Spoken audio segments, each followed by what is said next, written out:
Deontay Wilder, especially the third fight. That was an all-out war. And as a professional boxer, and especially a heavyweight, you can only have so many wars like that before it catches up with you, you know? Why? Wear and tear, big old unit. Human beings aren't designed to smash each other up like that, especially 20-stone guys, 16 stone, 17 stone plus. You can't take severe punishment like that, getting punched on the head. It's not healthy, is it? That's the bottom line, to be getting punched in the head repetitively, especially by the big guys. So you can only go to the well so many times, and Fury's probably only got 1 or 2 more times to do it.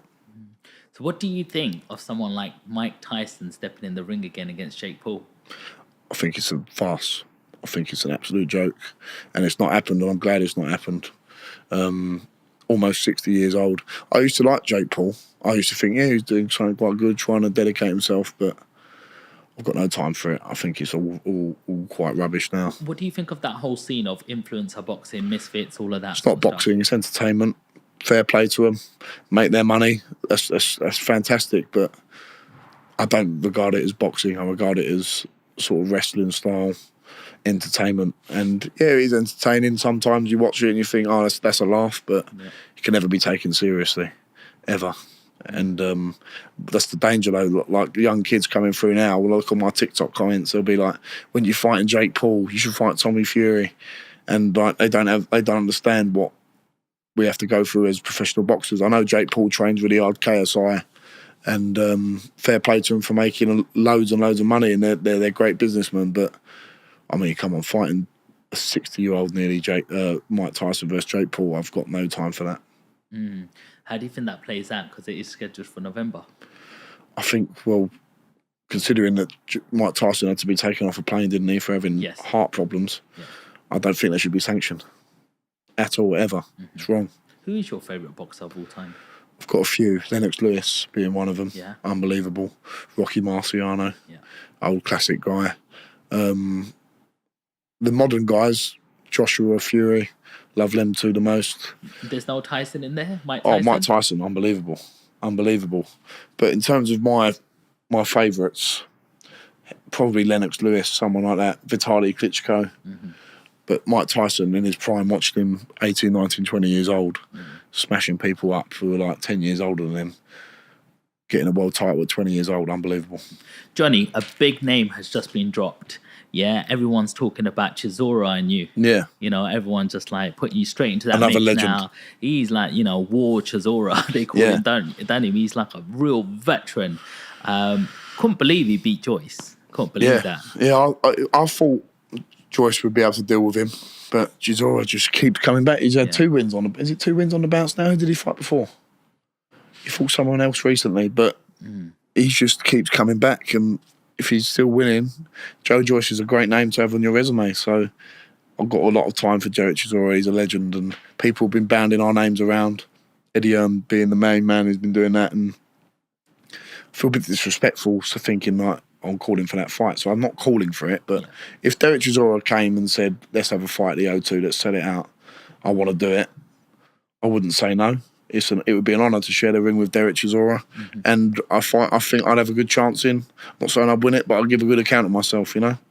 Yeah. How much of a task is it for Chisora being a 40-year-old? That's the problem. Maybe if it was 3-4 years ago, I'd feel slightly differently. But age waits for, and time waits for no man, and he's been in some grueling fights, and I think Del Boy's a great character, and I think he's an unbelievable guy, unbelievable for British boxing. He'll go down and be remembered by a lot of people, and time waits for no man. How important is timing in terms of when you're facing your next opponent? You know, if you go straight for Chisora, where do you go from there? You might be able to, you know, face an opponent like that. You might be able to get through a war like that and show a lot of, you know, toughness, but is it too fast too soon because you've had all these first-round knockouts? Not sure how much experience you're getting in the sort of actual ring. Fighting Chisora, imagine beating him. Where do you go from that? That's the thing. It's not an immediate fight. It's whether it's just an idea that's been bandied about. I've obviously got Rudenko locked in for my next fight. That could give me some great experience. He could be he'd probably be my toughest fight to date. And then you assess from there. It's very important, as you say. you've got to look at one fight at a time. And all that's on my mind right now is beating Rudenko whenever that happens in the next month or two. Mm-hmm. How does it feel like when you're training for a fight? You've got your trainer there, you've got a manager there, you've got a whole team around you. What happens when you're in that ring and you're alone all of a sudden?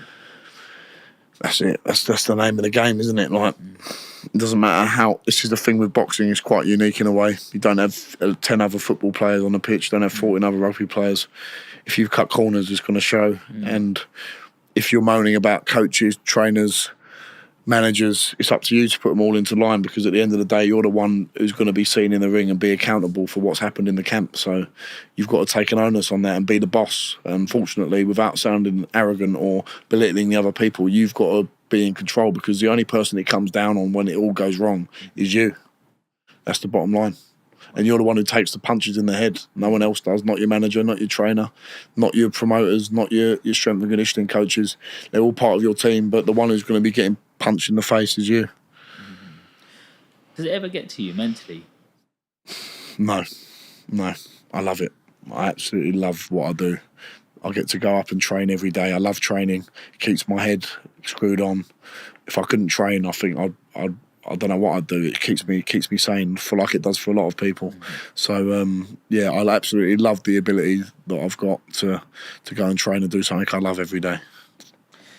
Before you're ready to challenge for a major title, what milestone do you feel that you need to hit?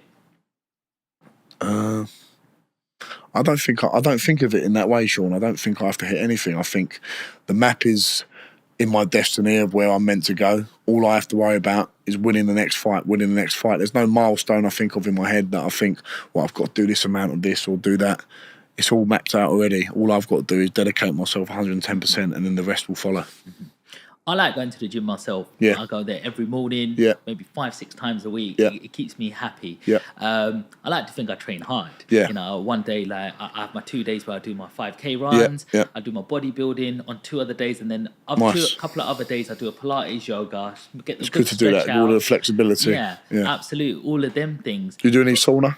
Not anymore, because I go to a simple gym that doesn't have it, but I used to do it before. But sauna's really good. Yeah, I like using that, especially after you do a run. If you get in a sauna straight after a run, it actually accelerates and accentuates your cardiovascular fitness, because your heart's still doing a lot of work. Okay, Keeping where your temperature's going up. So there's a lot of science in the sauna, obviously releasing toxins and stuff. I really like using the sauna.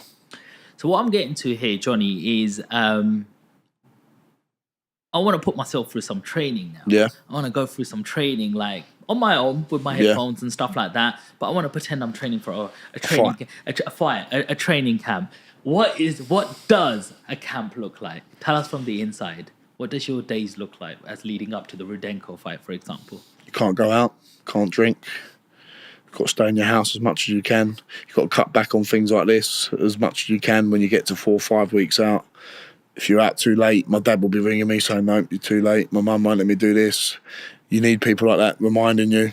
All it is you go up, you wake up, have a nice breakfast, go training, come back and sleep, go training again, then get in a sauna afterwards, walk your dog in between all that, have a bit of food at home or in your local restaurant where you can chill, go to sleep, do it all again the next day. No going out on Friday nights, Saturday nights.